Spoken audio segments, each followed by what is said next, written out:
Welcome to the Hunter's Advantage podcast, where a group of budget-minded hunters scour the woods for whitetail bucks and whatever other big game is in season.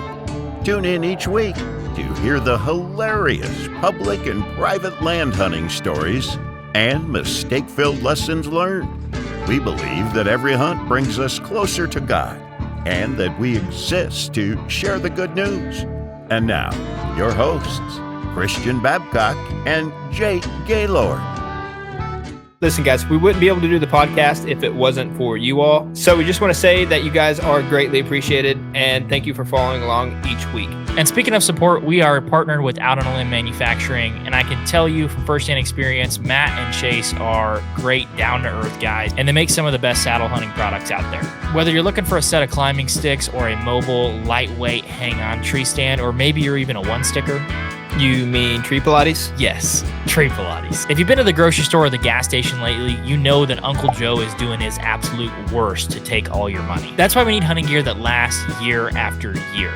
And trust me, I've been rocking the same Out on a Limb Shakar climbing sticks for 4 years and the Ridge Runner 2.0 saddle hunting platform for a few years as well.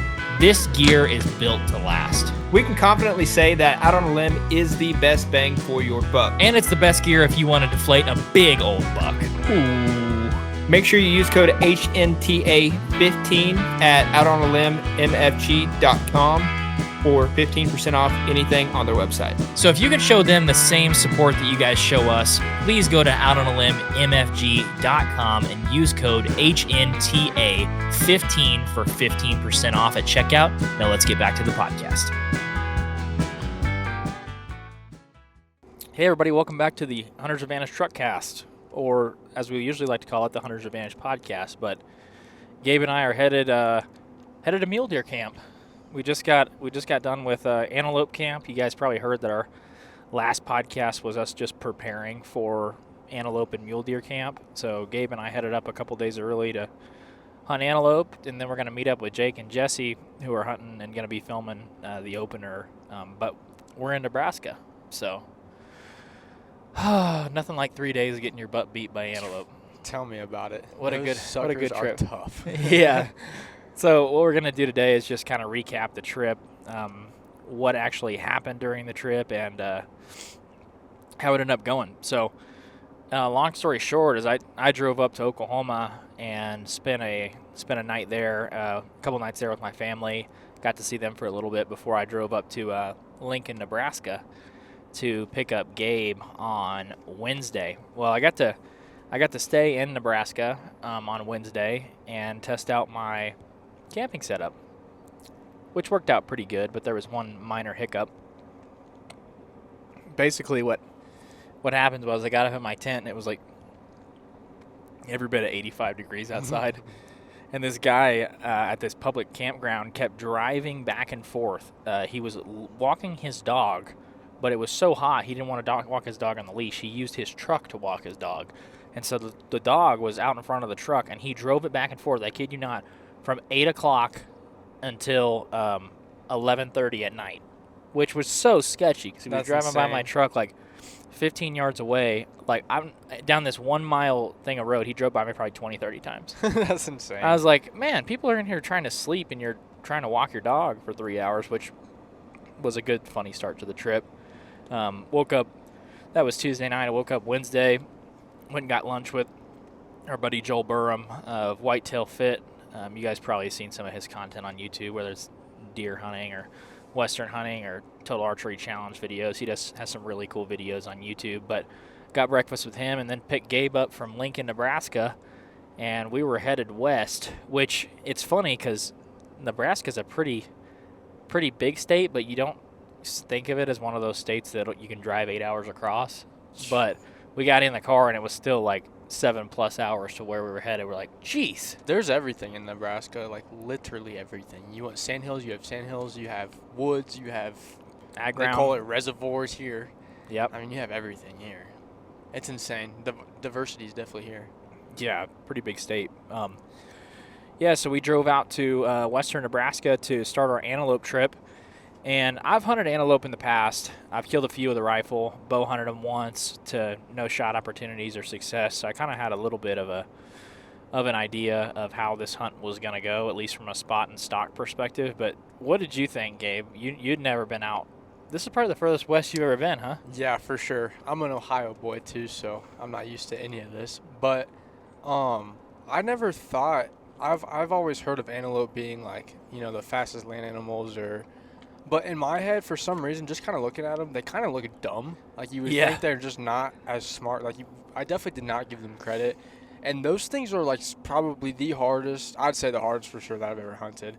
And I would say they're obviously the fastest. And I would say they're so smart that to a point where they literally just mess with you and make you look stupid.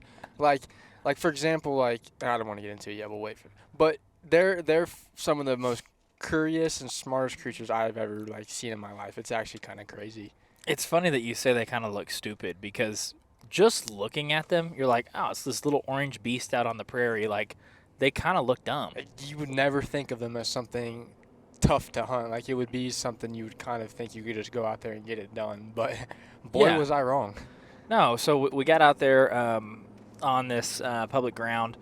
And we got up there Wednesday night. You're driving in Wednesday night. You don't really got any sort of bearing on what's going on. So we jumped up in the rooftop tent or the bed rack tent and slept. It was fairly – that was the night it got really cold. Don't even get me started with that. I was shivering. Yeah, that was an awesome night. For me, I had a really good sleeping bag. Gabe just had kind of a nice – napkin. Napkin blanket that I have in my truck and a few pillows.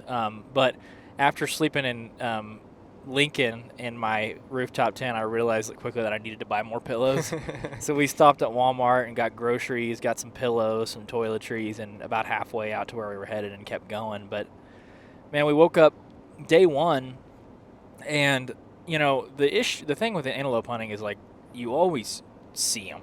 You're always in the game, and that's kind of what I was telling you is, hey, I expect – within the first hour of this hunt for us to be hunting antelope, seeing antelope. And so we woke up and drove through this pasture that we were staying in, and it wasn't 20 minutes into driving they were like, whoa, hold on, and here comes a nice goat off of a public land walking right onto private. And then we saw two other ones bedded on private. I mean, as far as numbers wise goes and seeing antelope, for hunting wise, that's there. You're always going to see them and everything like that. I've never been on a hunt to a point where you see someone in antelope that you don't even want to hunt them because you just know you're going to get schooled every single time. So you end up actually passing a lot more antelope than you do putting stalks on because you just can't stalk them in some of the positions that they put themselves in out here, especially since out here there's a drought, so the grass is the size of your leg hair, so you stick out no matter where you go out here. So they definitely have an advantage this year. Crunching the whole way along. Yeah, it's actually so loud, it's insane.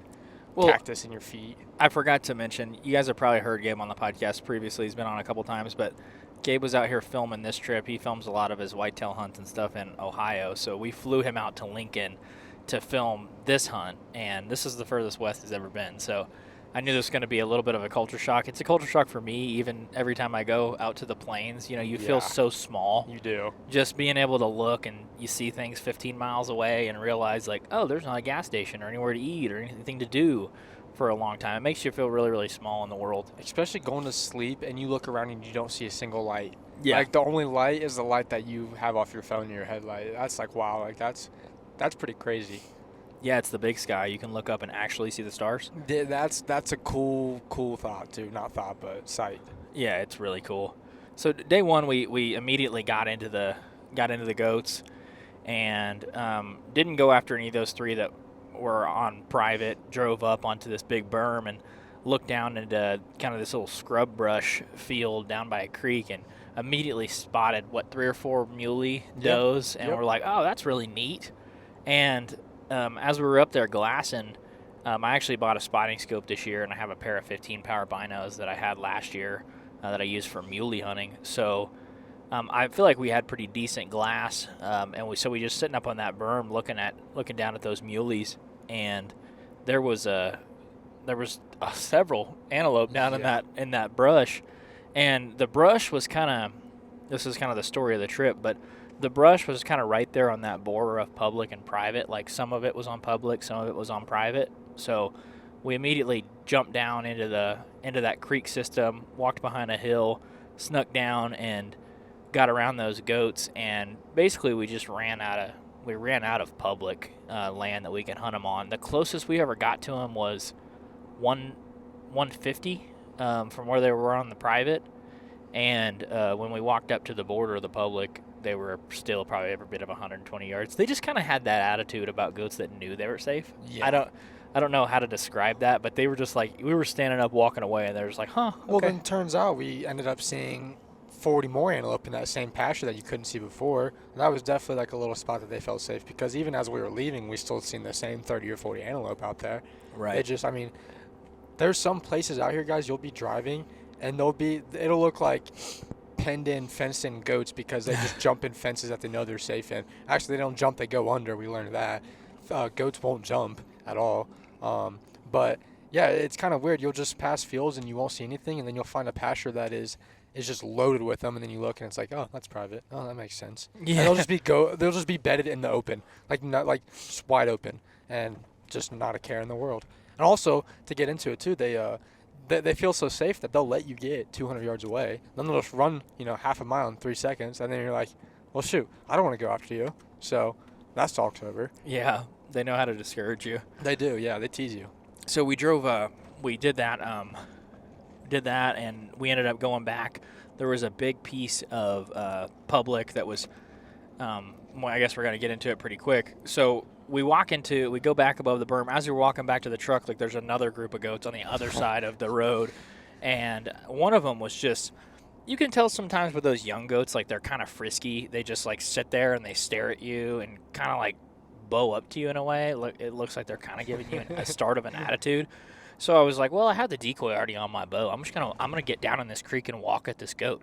And I walked out to probably around 200 of him, and he pretty much immediately he stood his ground, kind of ran around a little bit, and I realized, oh, I'm getting pretty close to this private border. Like, not going to keep walking at a goat that's on private, because a lot of these places there's not clear boundaries in terms of fences. Like, it just kind of pasture, and then next the same pasture is on private ground again. And so I turned around and walked back up to the truck, and as we walk up back to the truck, there's another group of goats that run over a hill on the other side. I'm like, oh my gosh, let's go over here. And we run over there on top of the hill, and that ends up being a hill upon a hill upon a hill. And so we only got probably 150 yards from the truck, and was walking back to the truck. As we're walking back to the truck, a little single cab truck just speeds up to our truck, and I'm like, oh man, maybe this guy's hunting. And to be fair, we were parked in the road. You could have drove around, but we were definitely in the road, but we weren't very far from the truck. So I was like, I'll go move the truck from this guy. That was my first thought, is like, I don't want to block him in. He'll end up waiting probably 20 or 30 seconds for me to get back to the truck. Well, he speeds up to the truck, and as he sees us walking back, throws it in reverse, spins around, and then proceeds to drive about 100 yards back where we were headed onto the public, or where we were on the public, and then speeds down off of this freaking hill, like trying to go like Dukes of Hazzard. It looked crazy. It was wild, wasn't it? It was like something out of the West, yeah. He was like jumping these hills and everything. In his little big truck. And the goats, there ended up being like 4 or 5 goats down in that bottom that were on the edge of public and private.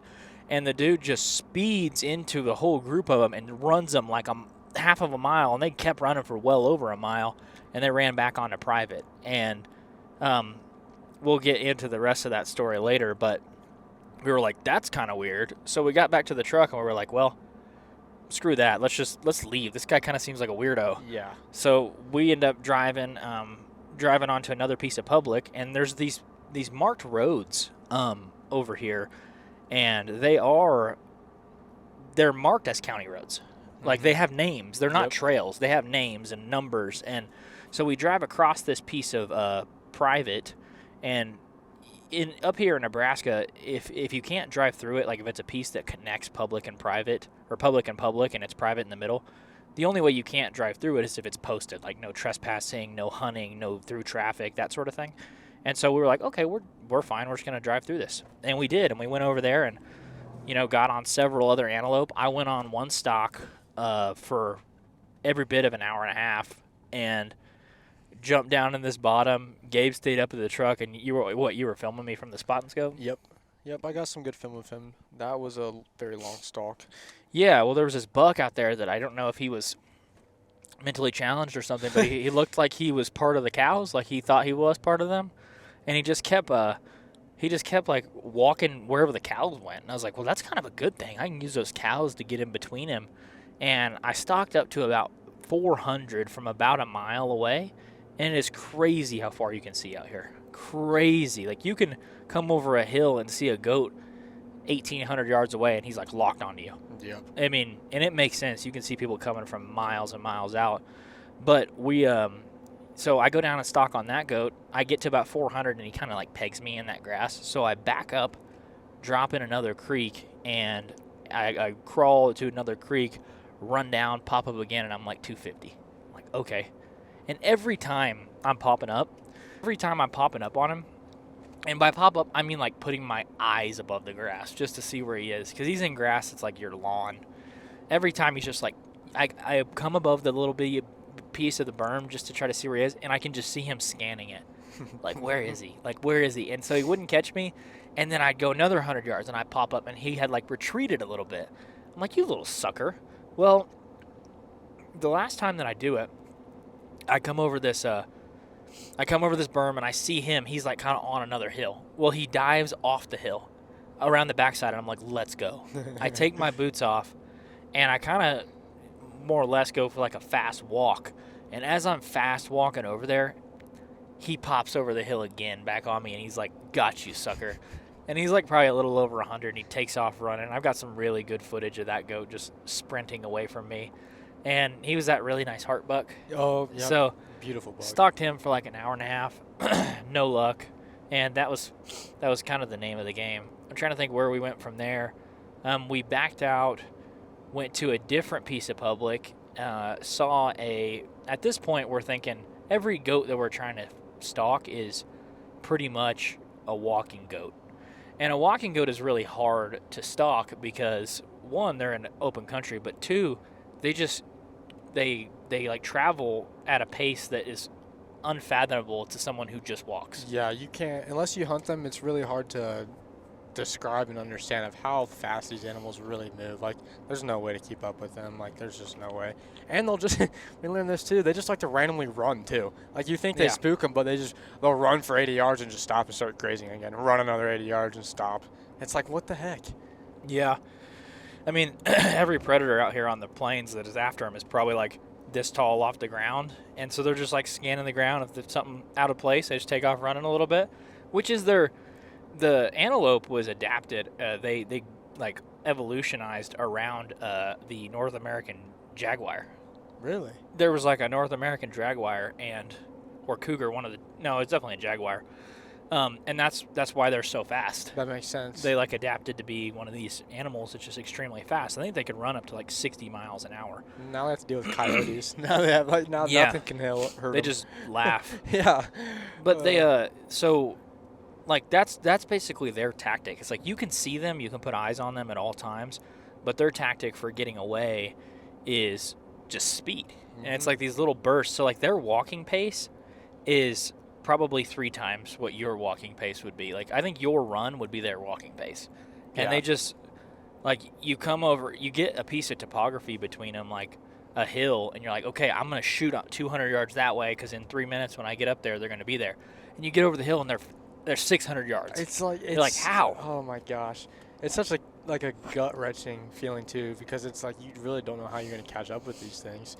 And, like, the goats that are chilling with the cows, they use the cows to their advantage. Like, those cows will run away and start mooing and looking at you and everything, and the next thing you know, the goats will just pop over the hill and just, like, go to where the attention is. And, like, it's so hard to really get a step on these goats unless they're bedded down.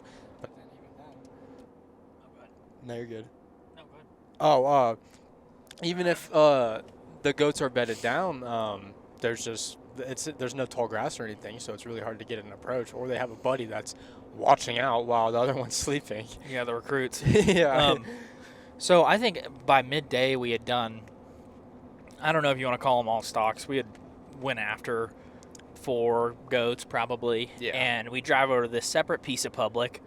And at this point, it's getting pretty hot in the day. We're like, hey, chasing these moving goats is like not impossible, but it's just a game of like, you got to get in between them and where they're headed. And I'm convinced like half the time they don't know where they're headed. They're like, let's just keep walking. And then they get over one hill and they go over to the next one and just change directions for no reason.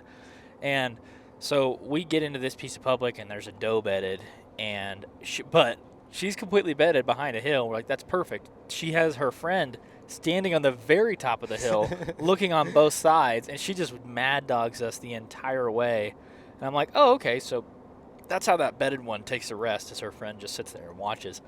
But we didn't go after that goat, and then we drive back to the road to kind of head up north to go to this same piece of public. We just get some ground on it because there's not always access points all the way through. It might be an access point to the south and then one way north.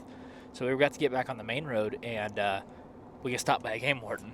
Yep. And Gabe's asleep, which you never want to wake up as someone who's not hunting but is out there on the land to a game warden being there. And they're like, hey, you mind if we what did they shoot? I don't remember what they said exactly. Do you remember? Something about, do you mind if we check your license and everything? Yeah. So I pulled out my license, showed him, and I showed him my, in Oklahoma, we do everything like digitally, like it's all on your phone. And so does Nebraska. So I had all my stuff on my phone, but I was like, hey, here it is. Here's my habitat stamp, my antelope tag, and my muley tag. Even though I couldn't hunt muley up there, I had showed him my antelope tag. He's like, do you have it printed out? And I said, no. And he said, oh, well, you do have to have it printed out, just because you have to cut the dates. And which is weird because usually when you get one of those tags, it's like more of a sticker tag. Mm-hmm. So I guess I just got confused about that. He was like, hey, no big deal. If you would have killed a goat and put your tag and not put a tag on it and just checked it on your phone, it would have been a ticket. But he kind of saved me from that. And he said even if you have a tag on your phone and you kill a goat and check it in, but it's not on the physical animal, he's like, they'll take the animal. Which is insane. And like that kind of, I don't know, it put it in perspective. Like we're not playing any games. And to be fair, he was super nice about it. There was 2 guys. They were both really, really nice and really kind to us. But they were sitting there talking to us, and he said, hey, were you hunting da-da-da land next to da-da-da? I was like, this morning, yeah. And he said, is this your truck? And he pulls out a picture of my truck. I was like, well, I'm probably the only truck out here with a bed rack and a rooftop tent. So I was like, yeah, that's me. And he said, well, the private landowner said that you were trespassing on his place. I was like, what? And I said, the picture that he took right there is me on public. Yeah. Because I watched him drive up to my truck.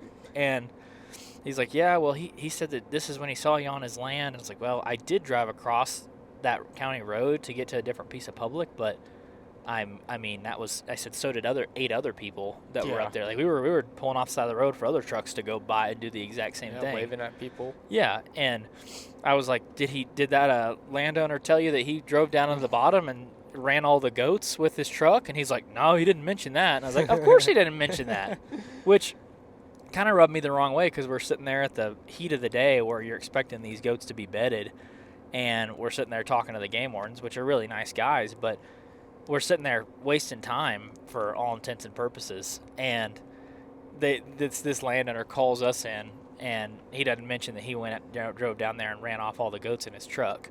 So that was a pretty funny experience. And he has 3,000 acres. Like, it's just so insane to me. It's very greedy in my eyes. Well, and 2, you see it a lot in the West, but I don't know if you call Nebraska the West or not, but you see these kind of landlocked pieces of public. I saw them in Wyoming. I've seen them in South Dakota. And, there's these big chunks. Like, for instance, this piece was several thousand acres. Mm-hmm. And it had no access from the West. The access that you came in from the east was where this private landowner claimed that you couldn't drive, even though there wasn't a posted sign. Yeah. Which the game warden later called me and told me, hey, you can't drive through there, even though there's not a posted sign, which I assume he said that just to kind of keep the peace, which is, that's fine. But you see these pieces of landlocked public ground, and it stinks because ultimately what it comes up to be is just a playground for private landowners. Yeah. And imagine being able to just go in there free reign and just hunt all the goats you want because nobody can access it. The easiest access to that place was a 3-mile walk. Yeah. And 3-mile walk to walk up these big hills and glass and stuff in the heat of the day, which is like, that's fine. But it's not ideal, No. especially when you can glass from the truck with pronghorn. It stinks that there's like, and to throw in this too is the game warden. He didn't even, not to talk crap about him at all because he's a nice guy, but he didn't even know like what was legal, what was not legal either. So it's like, how do we know? Like, you're what's in charge of all this. Like, if you don't know, how are we supposed to know what we can't do? And nothing out there is just cut and dry. Like, there's just, it's just so weird to me. It's like there's nothing like, okay, you can do this, but you can't do this. There's just there's not that. So us as hunters, and especially out-of-state hunters, there's so many different ways that we could get in trouble, or just not even purposefully just get in trouble just because simply we didn't know. And then when the game warden doesn't know, that doesn't help you out either. Well, no, because we come over I asked him, I said, hey, how do I know? So I don't do it again, because I don't want to drive across somebody's place that's illegal. I'm a very nervous person. So if I ever do anything I think is even remotely close to being wrong or could be interpreted as wrong, it like gives me the heebie-jeebies. And I didn't want to do that, so I was like, help me understand what's legal and what's illegal. And for instance, the road we were driving in where he stopped us, I Yep. said, you have to drive through a county road through private land to get to the public. Is this legal? And he said, it has a road sign, so I would say it's legal. And I said, what about the other one? I said, it didn't have any private land things. It didn't have a road sign. It didn't have any of that. And he said, I don't know. Yep. And I'm like, could you see how from everybody else's perspective, if you don't know, we don't know either?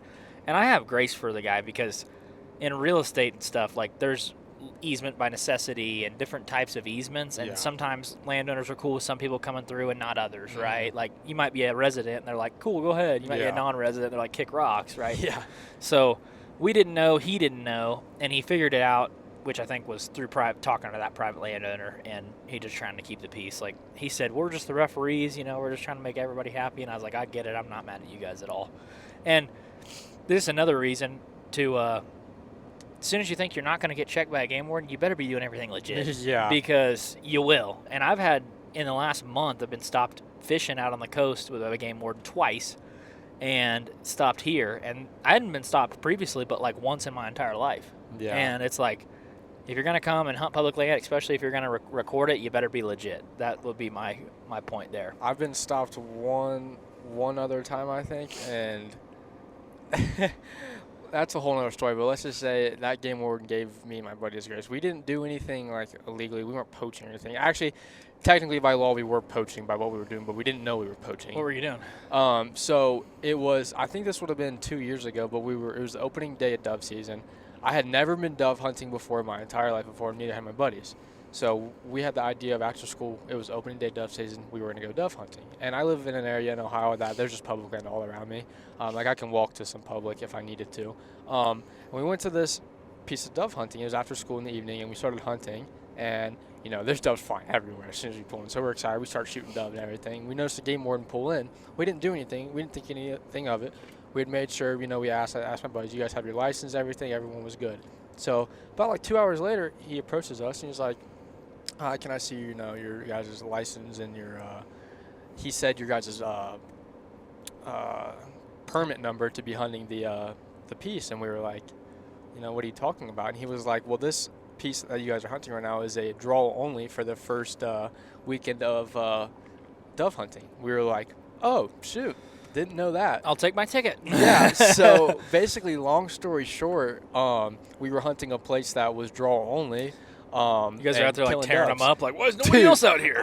I've never seen so many doves flying. Like, it was insane. But he definitely understood, and basically, he cut us a deal and said he had been dealing with a lot of people shooting deer with guns during bow season. So he said that if you guys had seen anything, to give me a call in, and I'm just going to write you guys a warning, and we'll call it even or whatever. And he said, don't quote me on this, but it was like a $10,000 fine or whatever. Something crazy. It was a felony, too, what we were doing, because they're migratory birds considered, too. Yeah, they're federal. Yeah, federal. So it was a whole thing that we were doing wrong. And, just genuinely did not know. And he could tell, too, like, game warden can tell, like, your past license. Like, he was able to see, like, my buddy's license that he had been buying for 3 or 4 years. So he could tell that we'd never been bought our waterfowl stamps or anything like that. So he definitely knew it was our first time going out dove hunting. Yeah. So that helped us for sure.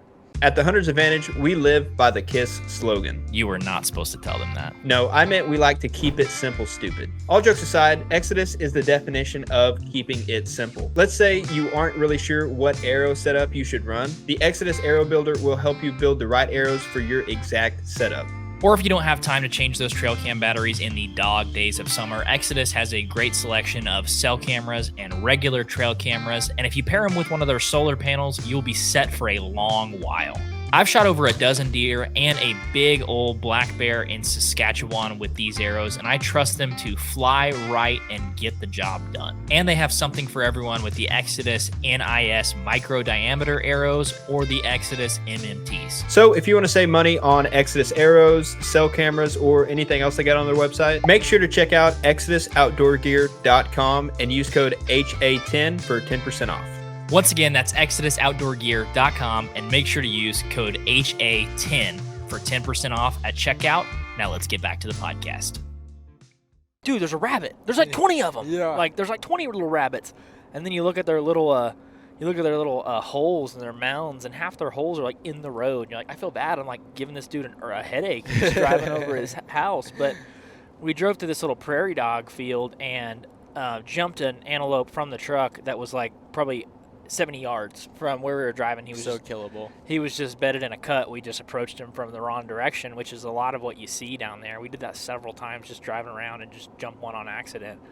But we drove back, got on this big ravine, and as we were coming up this hill, we saw a group of 4. Yep. And we're like, okay, that's and there was 3 or 4 little ravines in between us. I'm like, well, we can take advantage of that. We waited till they went on top of the ravine, and the stalk was on. Yep. It was probably the most stalkable antelope that we'd had all day. Yeah, so we head over to these ravines. We come up over. This is one thing I learned this week, or this 3 days, that I think will really help me going forward, is to learn to count. Yeah. Finding like a landmark that is different from everything else, and then keying in on that as your reference point, which could be like one knob that like sticks out above them all, or there was one that looked like a set of ribs. It was 6 little slits together, and I was like, okay, he's in the ribs. He's right above the ribs, you know, because you get down into the bottom, when you're up high, everything looks good and different.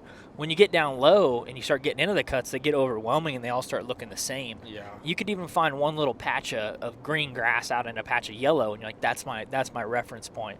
So, because I remember on that stalk, what we ended up doing was we stalked over one berm, and I was like, this is the berm. And we went over, and they weren't in there. And I was like, well, what's up with that? And I was like, okay, they got to be in the next one then. And we go over the next one, and there they are. Yep. Like, I come over the top, Gabe's trailing me, and this is where the ranging issues start. Yeah. I pull up and I try to range them, and I'm getting no reading, because this grass, an antelope could be walking 40 yards in front of you, and you hit the range on him, and it won't range him because the grass is in front of him.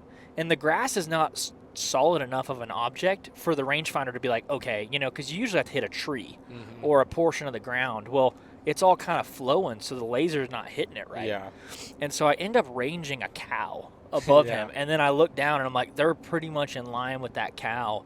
And at this point, we're on top of a berm, and it's going 30 miles an hour to the left, and there's like a doe, and then the other ones are kind of around the little bend. And I shoot at one of the does, and I shoot it right in between both of them. Like, they're standing like probably 3 foot apart, and I shoot right in between both of them. I'm like, awesome. So they ran off. They actually ran really close to us. Yeah, it was perfect how they were running. As they ran off, and then you get to kind of in agony watch the nice buck that you're like, oh, cool, I shot at a doe. There's a nice buck behind me. And they run off, and I thought I hit one. Like, I really did, because I'm not shooting a luminoc at all, and so it's really hard to kind of tell where your arrow goes, especially when you're shooting into grass, like that's similar to the color of your arrow. And they run off, and like we set up on that berm and glassed and didn't see any signs of them being hit, and then went and found arrows, and no luck. Yeah. No luck on that one. But what's crazy about that stalk is we're walking back to the truck, and we spot another buck. This was the best one, probably, Yeah. arguably. And we spot another buck. He's probably 250 yards away. And we're like, holy crap, that's a good buck. Yeah. And we kind of dipped back down below this ravine, got a good angle on him, and he was coming out this one little chute, and the grass was actually pretty tall in that chute, so we kind of stalked hands and knees down in there, and we're like, hey, maybe he'll just head our way. So I haven't showered in like 3 or 4 days at this point, and I can smell myself. I used my Shield Extend on my clothes, and that helps, and deodorant and that sort of stuff helps too. But at this point, I'm smelling terrible, and no amount of cleaning up besides a shower is going to help at all. So I can't fault anything else besides that sleeping in your tent for 3 days is not a good form of sick control.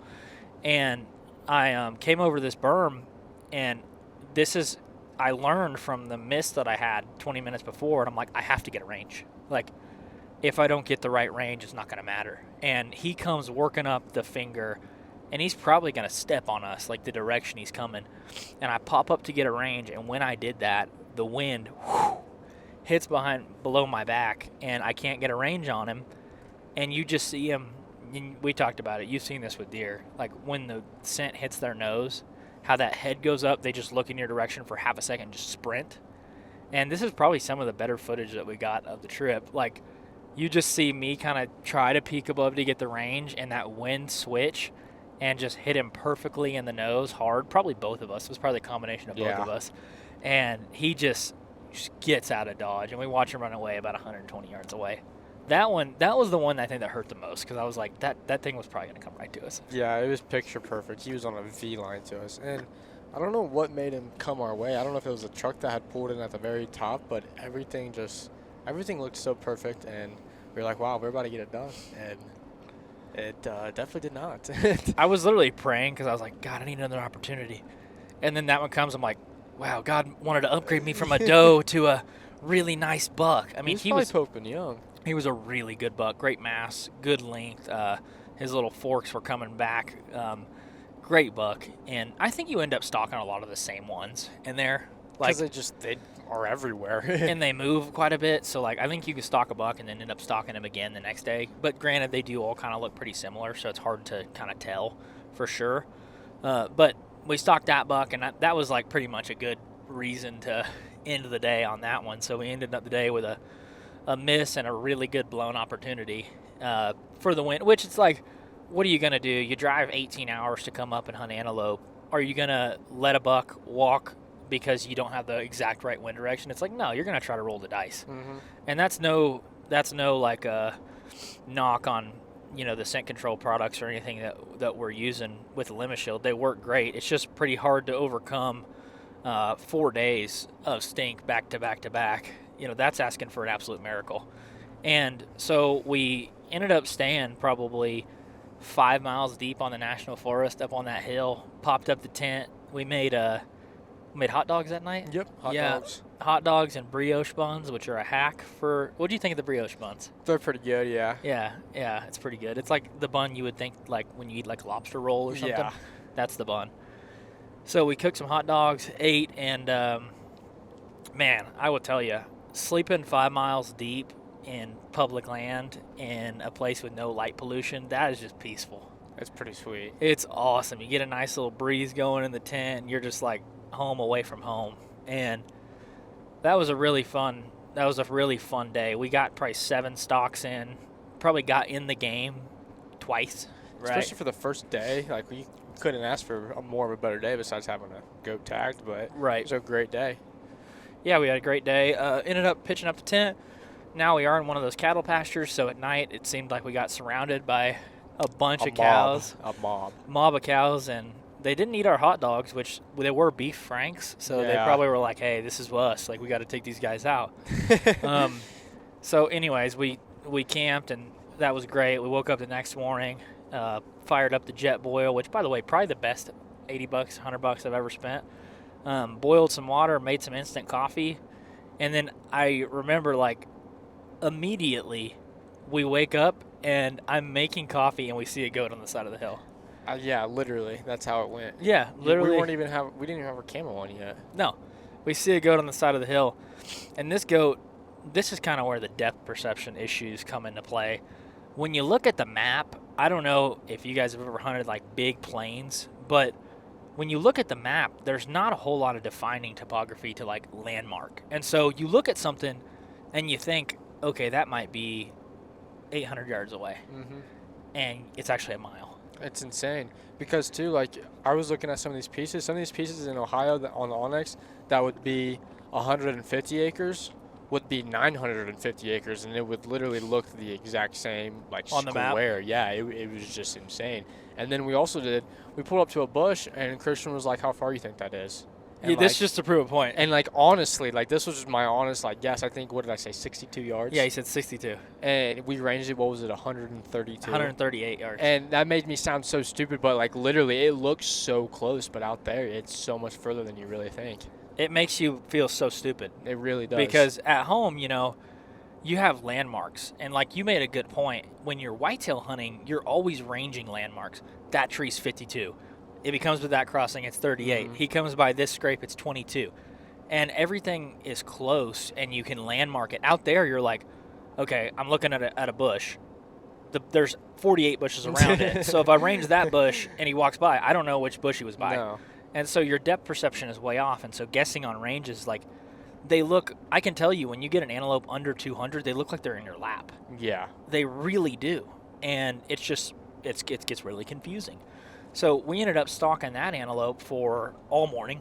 Yep. We chased him knob to knob to knob, chased him probably over a mile away, and he gets up on this. I remember after we were trying to get past his view at first, and so we had to go over several different little berms, and he gets up on what we called like the nipple, and he gets up on the highest point of the entire thing and just squats up there just watching everything below.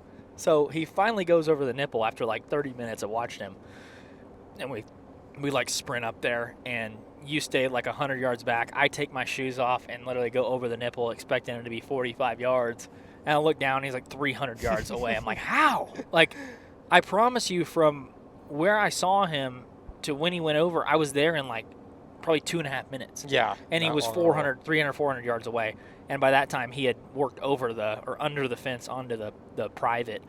And that's just how it was. We saw a ton of goats just bedded on private. I mean, they'd be 200 yards on the private, just chilling, just watching you. Not a worry in the world. No, and we got there a week after the season, so you got to think that those goats wise up pretty quick. They were even bedding on pieces of public that were like the No education, access. yeah, the no public access education leases. So I guess they're leases that they used to lease to cattle grazers and farmers and stuff, and that money would go to funding schools. So a lot of people would call it school land in different parts of the country. But they would even bet on that in the middle of the public and not be scared at all. And so we saw a lot of that. We chased that goat every bit of 2 hours. And then what happened next from there? We spotted another goat. Where was this one at? I know we drove over on top of that big hill and saw some in the back that were on private. Yeah. But I think of our next stalk. we didn't have a ton of stalks on day 2. No, we didn't. And then we were running out of gas, been driving around quite a bit. Got gas, and this is what's crazy. Pull up the Snapchat. What was his name? And I don't know if he listens to the podcast or he just follows us on a shout out. If he just follows us on I remember Instagram. It's Kieran, I think. Kieran? Yeah. Kieran. Yeah, Okay. Keyshawn. Kysen. Should I say his last name? Or no? Yeah. Harris. Keeson. I'm so bad with names. Keyshawn Harris. Harris, yeah. So we meet this guy at a ice cream / burger shop right next to the gas station, which is funny because then we run into the game wardens that stopped us. I'm like, and I saw him and I was like, I can't get away from you guys for anything, and they were just like, ooh, I thought that was funny, which you usually don't joke with the game wardens, but it's like I didn't do anything wrong, so they thought it was funny. I thought it was funny, but we meet this guy, and he's in there. Just cooking stuff and serving customers, and you get to talking to him, and what do you hear? So I had basically he just asked her. I was in my camo or whatever, so obviously I looked like a hunter. And he was like, "You here for antelope season?" I was like, "Yeah, I'm from Ohio," and just small talking or whatever. He was telling me about his season, some of his stalks and everything, and then asked me what we were doing, and I told him that we were. Sorry, Jake's calling me. I told him that I was up here filming for Hunter's Advantage, and he was like, "Hunter's Advantage?" He was like, "No way," and I was like, "Yeah," and he was like, "I just liked their story," and I was like, "Oh, no way," and like literally pulls up the story, shows me the story, and I was like, "That's so cool." I was like, "Christian's literally right over there," and he was like, "That's the truck." He was like, with the camp show on it. Yeah. And then we started talking. He was giving me tips and everything. And by the way, like, he wasn't any more nice like after he knew it was us. Like, he was still like giving me, tips and advice and everything before he knew it was Hunter's Advantage. Just I don't want him to seem like he was just like going for clout or anything. No, he was a genuine guy before he even knew it was us too. Yeah. He seemed like one of those guys that kind of just pretty joyful, just like super nice, really caring. I don't want to say too much about his character because I don't know the guy, but he seemed really, really nice. And yeah, I went over there and I got a grape slush, which when you're in the middle of nowhere, Nebraska, is like basically like having a Sonic out there. Yeah, it was the jam, and he was super nice and kind of gave us some tips, talked to us about mule deer and whitetail hunting, and he's like, "Yeah, man, I saw how I knew it." He was being truthful. He's like, I saw that you guys you had a good buck wind you," and I was like, "Oh, how would you know that?" Yep. And he was like, "Yeah, I was watching on Instagram." He said that he follows a bunch of bow hunting pages. He said anything bow hunting, he's about it. And he had a really good point. He was talking about, he said, everybody getting outside and enjoying it. He's like, kids don't even get outside anymore. They don't even, they just play video games and stay inside. He's like, so any content that encourages people to get outside and stuff, he's like, I'm for. And I was like, dang, that's a really good perspective. Mm-hmm. So he was a super cool guy. And it's such a small world when you're 18 hours from home. Yeah. And you meet a guy in a little bitty restaurant in the middle of nowhere, Nebraska. Population of 1,000. Yeah, and he knows who you are, and that's kind of one of the cool parts of the internet. I hate the internet most of the time, but that's actually a success story. So we left there and went out and drove on some more pieces of public. Didn't really see a whole lot then, and then we ended up working back to the piece of public we had the missed shot opportunity on, and saw a bunch of goats down by a water hole on public, a bunch of them on that Belfland or whatever it's called, the school leases. Saw a bunch of them down there, didn't have any access to them. And then kind of we go up and we're chilling on this hill for about 30 minutes, just glassing into the public and onto the private. We come around the knob to, probably come back to the place we were staying the night before to sleep, and there's a goat 100 yards from us. Yep, that's right. And we're like, what's going on with that one? And it was a really nice one. Mm-hmm. So I jump out of the truck and I'm like, all right, Gabe, he's looking at the truck. So you just stay up here, because he's like obviously pretty focused on just checking out this truck. And I dropped down, and this is one of the spots that was stalkable. And so one of the things that I learned this trip is, if you're hunting antelope, especially pressured public ground antelope, you're looking for places to stalk more than you are just antelope. Because you can drive around all day and see them, and they'll be laying out in the middle of a 1,000-acre pasture with not a single piece of up and down anywhere in it. So we were just kind of sitting there waiting on a spot we know was stalkable, and a goat happened to pop up out of one of those little ravines. And so you stayed up in the truck, and you could see the goat quite a bit while he was walking around. Yeah, he was just up there chilling, honestly. Well, at first he took off running, because we were like, oh, let's see where he runs, because eventually if he would get high enough, he'd be skylined, and you could see so far, so we could see him. But we didn't. We never saw him in the background, so we knew he was still behind this hill somewhere. He was definitely killable. So I couldn't see him at that time, but then eventually when you had got down there, he stood up, and I could see him just grazing around. Yeah. So I kind of assumed he was going to go away from the truck. And so I dropped down, and this is one of those crazy moments where he, you think, like, you see this little funnel that allows you to kind of work to him, and it's like an L. Yeah. And I'm like, man, this could work out perfectly, but I got to go quick, because I know this sucker's going to be down there. So I go down this L, and I pop up above a ravine, and I see him still working the same way. I'm like, perfect, got to go. And I drop down, and there's a lot of these creeks down there that you get in and they're head high deep, and you're like, this is perfect. Yep.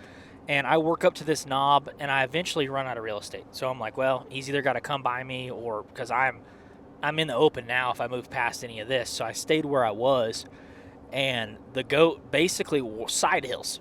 he side hills this entire way, and he comes up on that side hill, and here we go, talking about range and depth perception.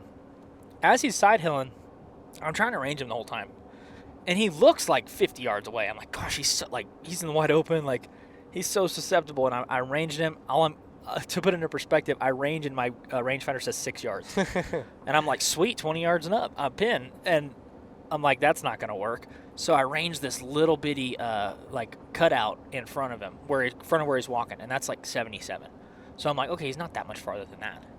And so he comes over on top of the hill, and I shoot a little bit further than that, and I'm thinking, that's got to be right. He's only a few yards past 77, and which is actually close for an antelope hunt, which is kind of stupid to say. Mm-hmm. It's just completely couldn't be any more different from whitetail. And I range it, and I think, like, yeah, he's just a couple yards past that. And your depth perception messes with you so bad there. I shoot, and I land it perfect up and down. Perfect left and right. I mean, right on line for the shoulder, going to hit him.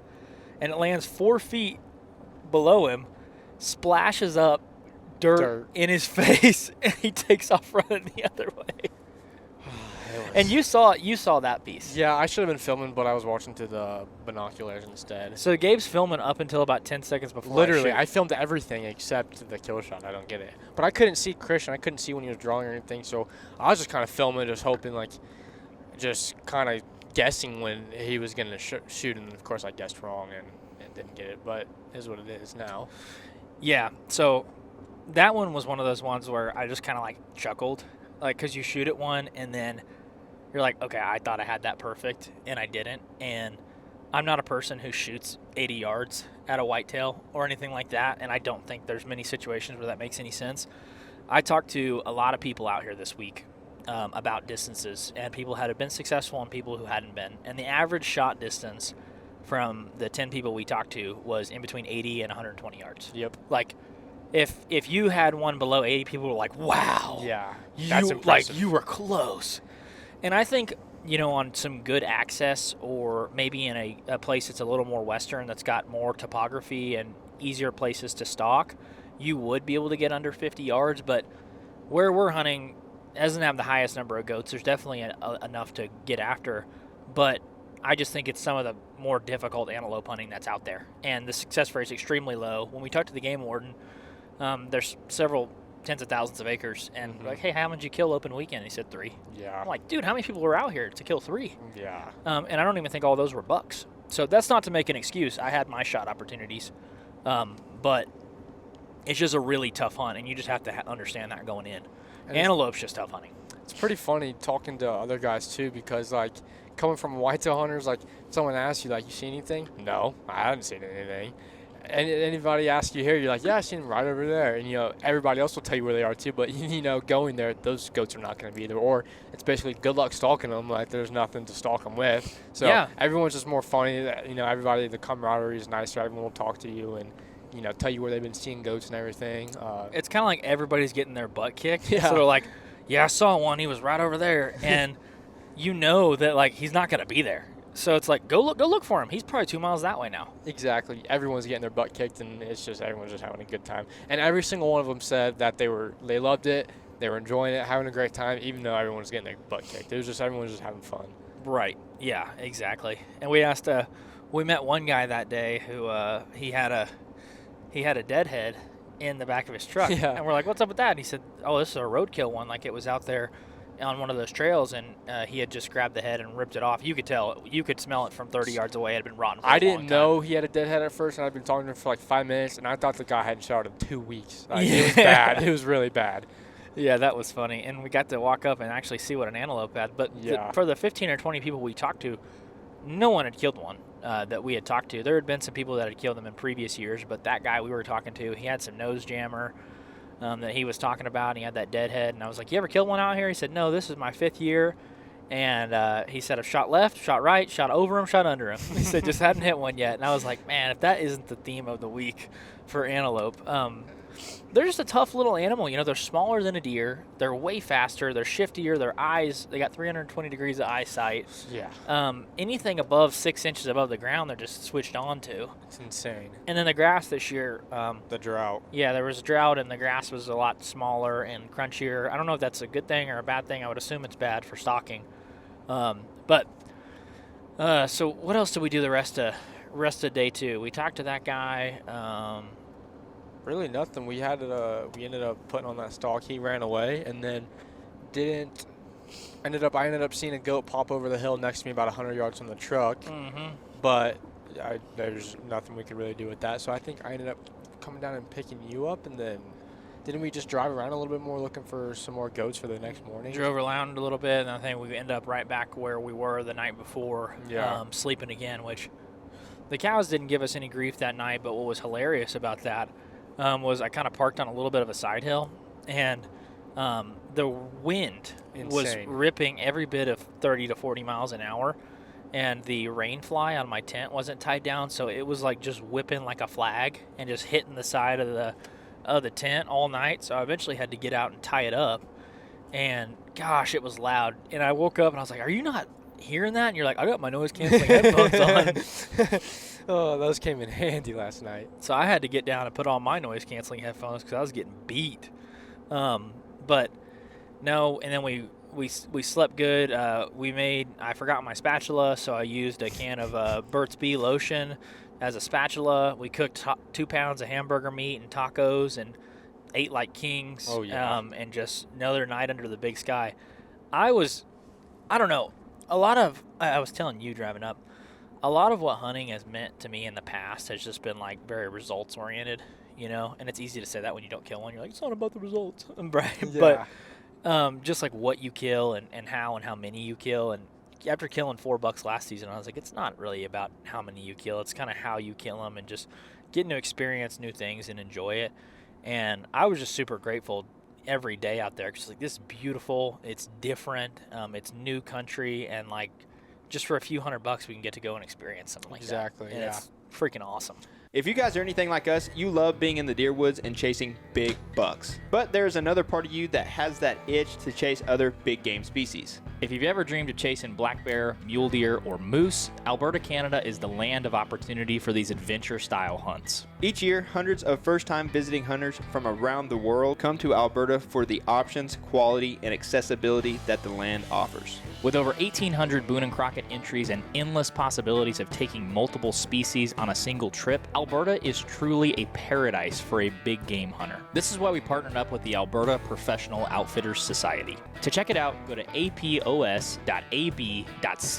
and click Find an Outfitter. From there, you can browse all the different big game species and hunting styles that fit with what you want out of the hunt. Or you can send a free hunt inquiry through the Follow the Lead tool, and the outfitters who have what you are looking for will reach out to you directly. So make sure to check out apos.ab.ca to learn all about hunting in Alberta and get connected to the right outfitter for you.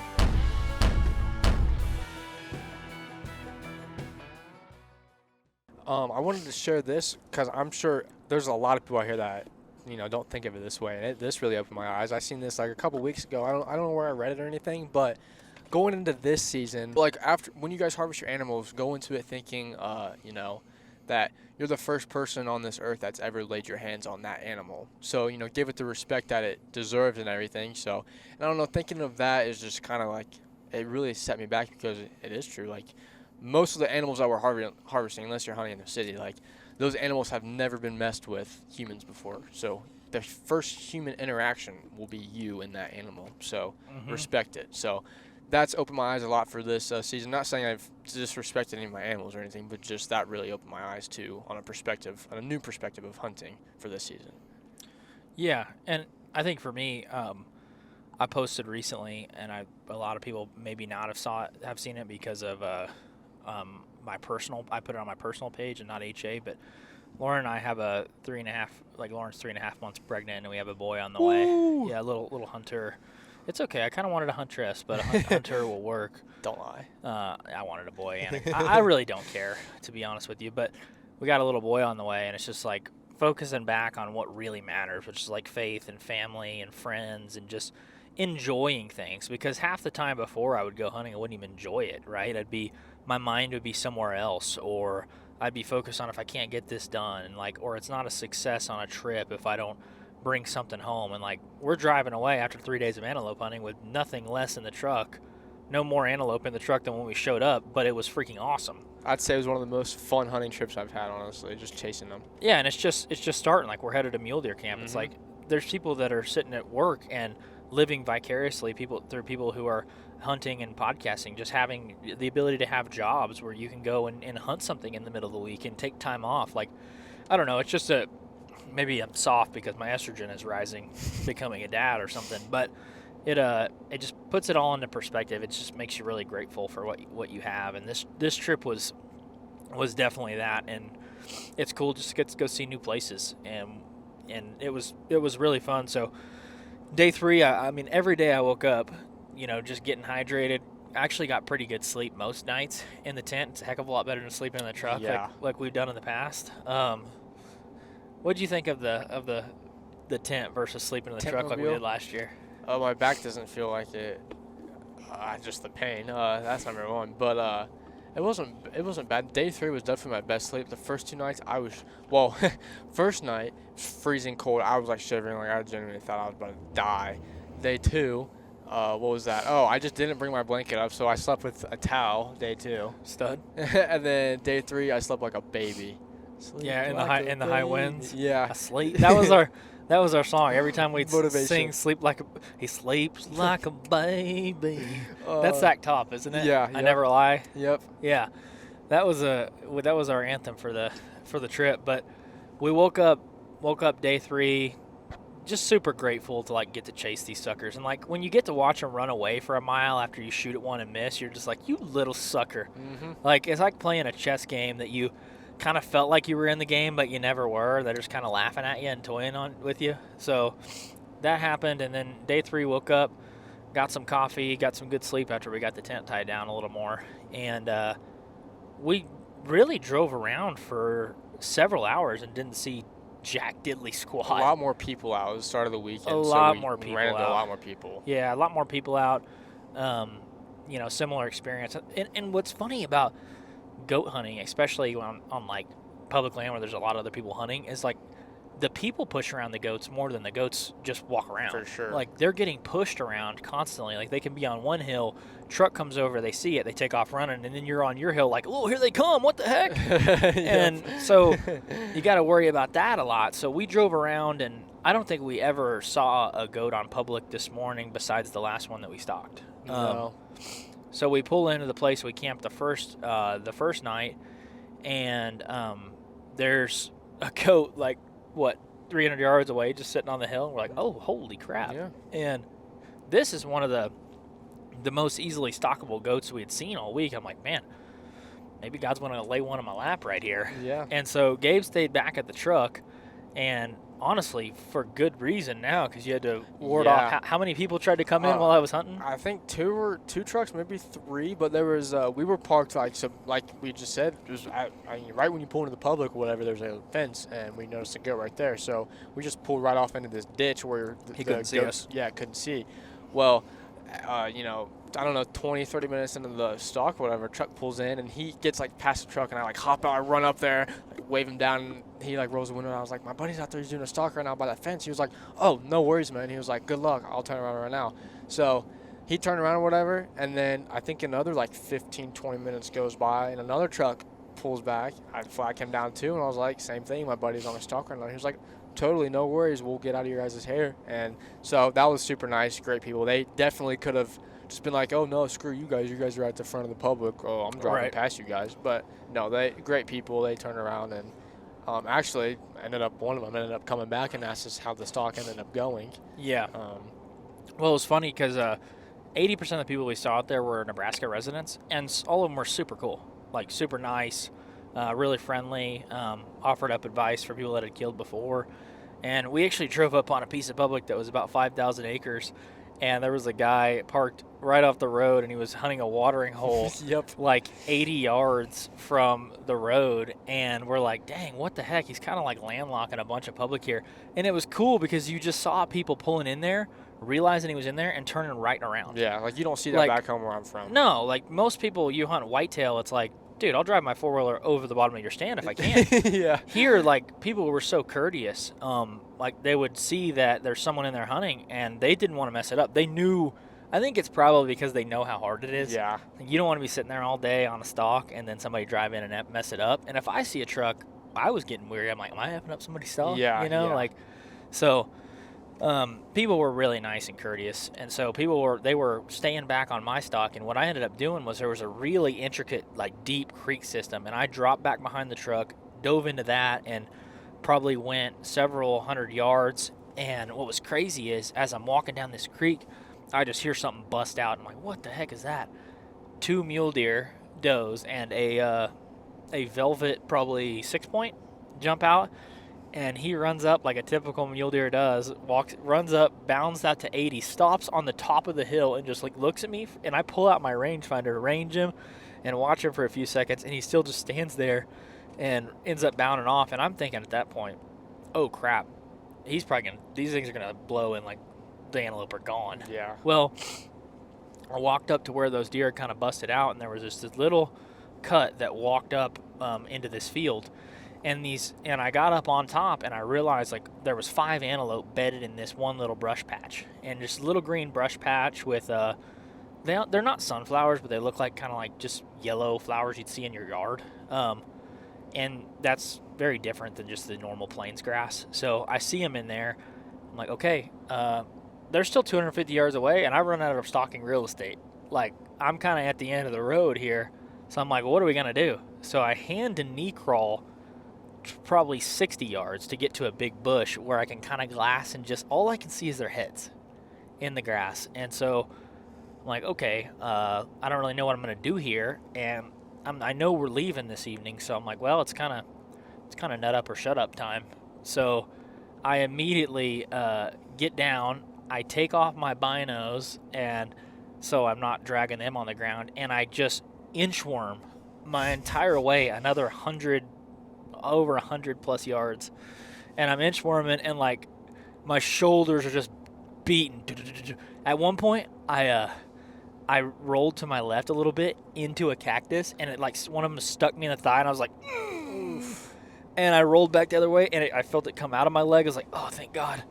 And then I kept just army crawling, bow forward, and then 2 feet. Bow forward and scrunch up 2 feet. And I was like, dude, this is going to take forever because I'm doing like half a yard with each crawl. And I ended up getting to this one green and yellow bush, and the bush is probably less than a foot off the ground. And I'm kind of trying to use it behind cover. And at this point, the antelope have stood up, and they start working towards me. There's one red pole along I see that the antelope are moving, and they're kind of moving towards me. So I range this red pole, and it's 103. I'm like, okay. They're walking at me fast, and they're walking right down this road to me pretty fast. And I realized, like, okay, I can either range or I can shoot, but I can't do both. And in my stupid whitetail brain, I'm like, that from the red pole to here, they're 30 yards. So 103 minus 30, that's 70, right? And I pull up, and as I sit up on my knees to draw, every single eye locks on me, and I draw, and I settle on one of them, and I shoot, and I cannot see my arrow. I don't know where it went. I'm assuming it went underneath it. I had you walk back to where the antelope were standing and where I was stalking, and they ended up being at like 77. Mm-hmm. So assuming I shot right underneath them, but that was a picture perfect stalk. Went from walking, using topography to get in close to them, to hands and knees crawling, to belly crawling, to dropping gear, to stepping on a cactus, to using vegetation I could to get a shot, and not sealing the deal. And I was like, well, that just capped off that. I felt like the stalks kept getting better and better. They did. Like, for sure. we just kept getting closer and closer. And even though we're not going home with an antelope, the tag still goes to December, so maybe I'll end up coming back. But I felt like we got better at spotting and stalking through the trip and was getting a lot better like quality opportunities once by the end. Yeah, and going from antelope to muley, I think we should have a little bit more ease going into the mule deer hunt. Well, we got to talk with some Nebraska residents. I think they're from like southern Nebraska. I think one of their names was Ian. Super nice guys. They had a run-in with that private landowner too, which was funny. But we just sat there talking with them for a while, and they were like, well, what do you we asked them how long they were staying, and we're like, yeah, we're kind of headed out to hunt muley, and told them a little bit of where we were going. We're like, hey, be honest with us, mule deer versus antelope. Like, he said, oh, what did the guy with the really nice mustache say? He said, I don't want to sound like this. He goes, but they're pretty dumb. They're pretty stupid, yeah. That's from a Nebraskan's perspective. From someone who's not from here, that's probably like, well, they're geniuses, compared to what I'm used to hunting. And he's killed one every single year since the age he was like 10, he said. So yeah. And he killed a 193 last year, so he's definitely he knows what he's doing. Well, he said he'd only shot one whitetail his whole life. Yeah. So I was like, dang, okay. Like, this he's ate up with the muleys. Yeah, I'm just going to go ahead and say this. Us whitetail hunters guys have nothing up against these out west guys. I'm sorry. We don't. It's funny you bring that up, though, because you kind of wonder before you go do stuff like this, you're like, well, why does the western guys seriously like have so much hate for whitetail hunters? And then you realize, like, you come out here, I'm in probably one of the better shapes I've ever been in. I've been working out for this elk hunt for several months, and I got pretty good cardiovascular health right now, and I've gotten a lot stronger. And these hills were like working me a little bit, going up and down them, and these 2 mile plus stalks round trip, and the heat beating on you. And then you think about, well, why do they make fun of whitetail hunters? And then you think about it. The typical whitetail hunt is 300 yards walking in. If you don't have 2 cans of Mountain Dew with you, you're going to get parched the whole time, and a bag of chips, and you're in a tree, so you're above their line of sight. And you just wonder, like, why these Western guys are so hard. Yeah, corn pile, crossbow, cell camera. Cell camera. Yeah, and then you go out here spot and stalk, and you're just like, oh, crap. Like, I totally understand why they feel this way. Because then it's funny because the whitetail guys will, like, make fun of KUIU and gear and, like, you got to have $4,800 worth of camping gear to kill an elk. Yeah. And it's like, I kill a deer with my 243 and 1 bullet and a Mountain Dew can. It's funny to see the perspective, and I feel like it makes you a well-rounded hunter to go do different types of stuff. But more than anything, it makes me realize I don't know everything. And where I hunt deer or antelope or elk is not where someone else is necessarily doing it. So it kind of gives me the idea of, like, never speak in absolutes. Never say it's always this way or deer always do this, because you really have no idea what kind of situation or perspective the other person's coming from. No, because there's whitetail deer here, but they're not doing anything similar than what they're doing back in Ohio or Oklahoma or Kansas, Iowa, anywhere. Well, imagine telling a guy out here, dude, you got to get on bed to food. Yeah, you got to get on bed to food. Laugh at you. He'd be like, first of all, bed to what? There is no food. Food's 10 miles away. Yeah. It's crazy. And then, bedding. There is no bedding because you could be bedded somewhere else different day. It's wherever the shade is that day, or, just there's so many more factors out here. And I will say, the West guys, they have a point. You ever seen that meme? It's like whitetail hunters, then it's like the big fat guys with the beer belly, and then you see the elk hunters. It's like the ripped guys. Like, yeah. It's so true. Yeah. That's funny. I'm trying to be a hybrid. Yeah, I'm trying to be a hybrid. Between the two. You can tell I like to eat, but go out west every once in a while. But no, I just think just going and hunting other places, getting to meet people, it just kind of changes your perspective on a lot of things. It makes you realize, it humbles the crap out of you, because I got several good shot opportunities this week, and I'm going home with nothing except 1 lost arrow and a VPA broadhead that's gone. So it makes you realize that you don't know everything. You're not the most well-rounded, well-seasoned hunter, and especially like, a 19-year-old and a 27-year-old, I got a lot to learn. I have a lot to learn, especially about this game.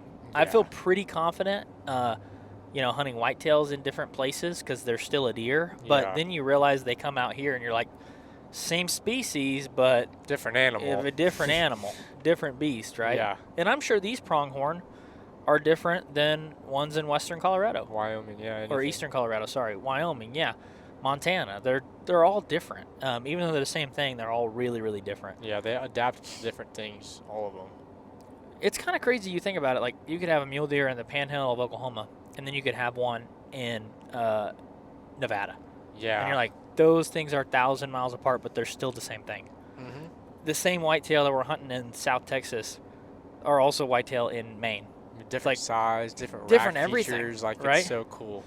And so, as someone who like creates content, and you create content too on your pages, it's like, I don't know, if somebody says, if you give other people the grace that they don't know everything and you don't know everything either, that's probably the best way to go about it. Because there's people on the internet, they think that if you need to do this, you need to do it like this. It's like, well, I'm not saying I know everything, but neither do you.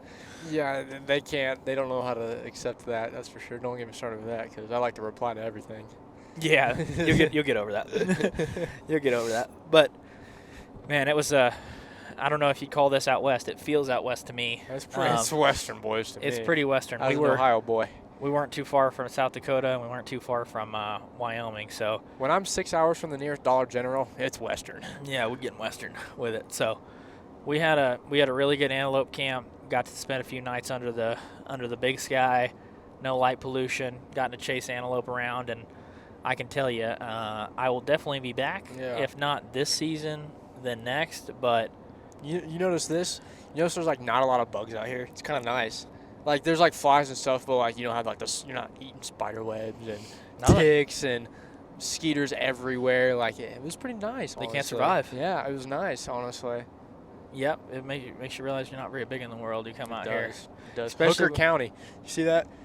I swear. There we go. But is there anything else you took away from the antelope trip? Is it versus what you thought you were getting into? Was it everything you thought, or pretty different? Oh, it's way different. Honestly, I'd say that. Like I said, a lot harder to kill.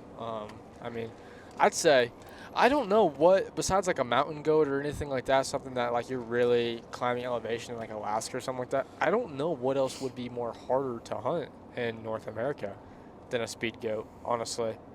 I don't know, maybe elk because of the physical endurance or something like that, but as far as like, I mean, I feel like you push your limits out here pretty.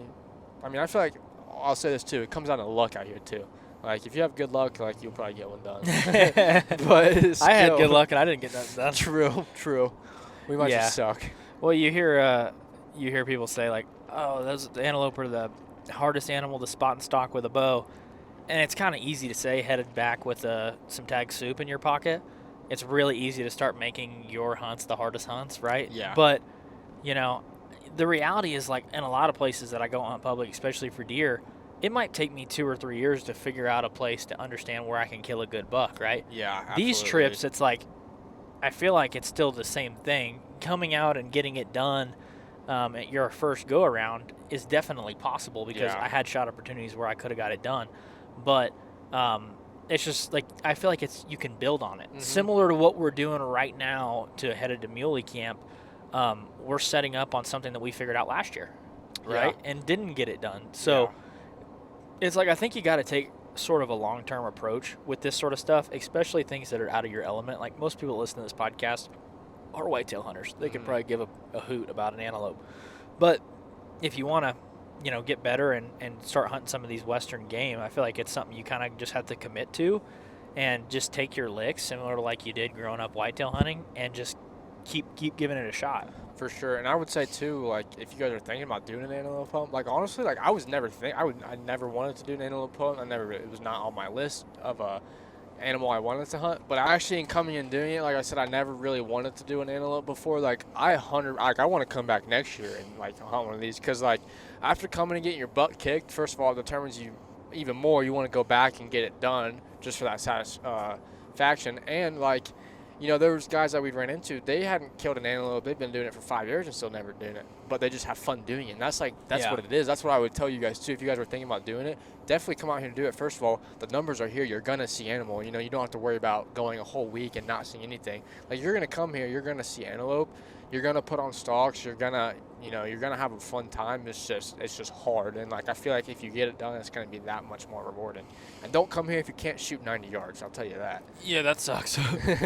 I don't know. Antelope are on my crap list now. I've killed a couple with a rifle, and that's one thing. You always hear deer hunters, man, if I had a gun, he was done. That's true here. I won't With lie. an antelope, it's like their bubble is like 150. Like they love that crap. Yep. Like they're standing at 150 looking at you like, yeah, come get some. Yeah, and they're waiting for you to come closer. If you so had a they gun, can run you'd off. shoot 'em. Yeah. Yeah. So bow hunting them is tough, man. It's a different beast. It's a that's for different sure. beast. That's the highs and lows of bow hunting. You know, I mean, sometimes you can get it's easy to get it on your high horse, especially close ranges with whitetail. It's like you might go several years without missing one, without wounding one, just because you're taking a lot of high percentage shots. Mm-hmm. You're taking shots under 40 yards, which Corn are pound them into an area. right. Yeah, corn piles definitely help. Feeders definitely help. But out here, I would say you're taking shots that they're not in a traditional sense super high percentage. Or ethical. Sorry, that And- sucks to say, but it's And true. in some ways not super ethical either because of the distance, right, and the unknowns. I think one of the things that I would do differently if I was to come back would be just one, maybe try to pattern one and have some established ranges beforehand, and then two, find some sort of way to get a better range, because the yardages, it's so hard to get a good yardage on them, like an accurate yardage on them, and landmark ranging is not the way to go, because then you walk up and it's several yards difference than you thought because there was a little berm or a little bitty indention that you didn't see from where you were at. So I need to go do some tack shoots, honestly. yeah, I needed to go just learn how to run 60 miles an hour. I'll just run these little suckers down. Literally, I mean, it's hard. It is hard. And your depth. What blew my mind the most was the depth perception out here, because that's crazy. Because I would have shot at some of those animals. I would have probably shot 50 and they were 95, and they look 50. They really do. Well, when you like sitting around looking at them all day and you're looking at them from a mile away, and then you finally see them up close, you're like, oh my God, they're 40 yards. Yeah. And you range something near them, it's like 100. You're like, what? Yeah. It Like, does make and sense. then it makes you second guess where you're shooting, because you're like, well, that doesn't make any sense. Mm-hmm. Or he's way closer than that, and then he doesn't end up being. But that was that's a wrap on our antelope camp. It was a fun time. We weren't here for a long time, but we were here for a good time. Yeah. And I think one of the things that I'd like to do differently too is I think it'd be really fun to come with like a bigger group of people, like where other people are getting multiple stocks, you know, and just that much more fun because you're in the game the whole time. Yeah, you are. You're not. There's not a second out there that you're not having fun or you're not seeing anything. You're in the game the whole day. I mean, what were we hunting, like 12 hours a day? Kind of? Yeah. Like consistently? Yeah, we're hunting like 6:30 to 7:30. It's like 13 hours a day, and you know, shoot, dude, there wasn't much downtime at all. Mm-mm. There was very little time where we were just sitting around twiddling our thumbs. We really never were, and so it can wear on you, but it doesn't wear on you in like a super physical sense because you're always in the game. Yeah. You're always seeing them. You're like, well, let's go over the next hill. I'm sure there's one out there. Yeah. And even if it's not stalkable, you're like, well, let's look at it. Yeah. And then you pull out the spotter. We've put a lot of hours behind the window spotter, the one that connects to your driver or passenger side window, and got to look at them. It was it was a really, really good time. I had fun, and I think if I have a really good year this year, I might be headed back to the prairies to chase another antelope. Heck yeah. And Gabe's gonna be putting in for his tag next year. Yeah, I know that for sure. Absolutely. Dude, I want to kill one so bad now. I know. So bad. I know. It's fun. but- Hopefully next year the grass is. That's another thing too. I feel like next year if the grass is taller, we might have a little bit more luck because I don't want to say it's easier, but it will be a little bit easier if the grass is taller and we can actually lay down and hide and crawl. Well, because when I was belly crawling, I'm like, I'm still not even in the grass. Yeah. And like I'm completely flat. Yeah. I like imagine if you had like a couple, even like 3 or 4 inches of grass above you, like you could have got probably 20 yards closer. The grass was really crunchy, which let me go to my bag of excuses because I have plenty. But it was. I mean, it was. We got an opportunity. We got opportunities. Come see it for yourself. That's all we can Come say. try it for yourself. Someone's gonna go to Eastern Colorado and be like, well, that's easy. Yeah. And No. you know, it's just like whitetail. If I go to my private, I could sit there and say, well, how can you not kill a 5.5-year-old buck on your first sit? And then I go to public, I'm like, well, that's how. You know, so anyways, I'm rambling here, but it was a fun time. It was good. I hope you guys are enjoying these. podcast. We're trying to do some more of them as we're running through the hunting season. We usually call these hunt talks, but we have a bunch of different formats of the show. We do live Q&A every couple weeks, and we also do guests, and then these ones throughout hunting seasons we call hunt talks, and they're just kind of these more informal conversations of just what happened during a recent hunt. But we really enjoy these, and we're gonna do another one at mule deer camp. I brought the other headphones so Jesse and Jake can jump in, and we got some pretty good access, so we're excited for mule deer camp, and hopefully you'll be hearing from us pretty soon. But Gabe, where can people check out your stuff? Also the podcast. So I have Instagram, TikTok, and I have YouTube, and everything is ihunt_05. It used to be Midwest Pursuit 05, but everyone wants to be Midwest nowadays, so I had to change it up. But yeah, ihunt05. You guys can reach out to me there, whatever. I love talking to you guys. I reach out to everybody back, and yeah, just love to connect with other hunters and give tips and everything. Heck yeah. Just love hunting, guys. Yeah, for sure. Well, if you guys have been listening to the podcast, this is your first time, or you've been listening for a long time, make sure to leave us a rating and review. And if you can't write something out, a nice comment, leave us 5 stars, whether you're on Spotify or Apple, and then subscribe if you're listening to this on YouTube. It really helps with the show and helps us reach other people. And we had a couple mean reviews a couple months ago, so we're trying to get our rating and reviews back up. But we appreciate you guys for tuning in and listening. And it's just little moments like meeting a guy in the middle of nowhere in Nebraska that knows who you are and just loves bow hunting and stayed up with it, that just makes filming and all this stuff worth it. Like, we take up so much camera equipment and time and resources to do this stuff and try to make them high quality for you guys, and the only thing that you guys can do that we accept as a form of repayment is leaving us a rating and review or liking or subscribing. So we appreciate you guys, and we'll catch you next time when we're at mule deer camp. Peace. Peace.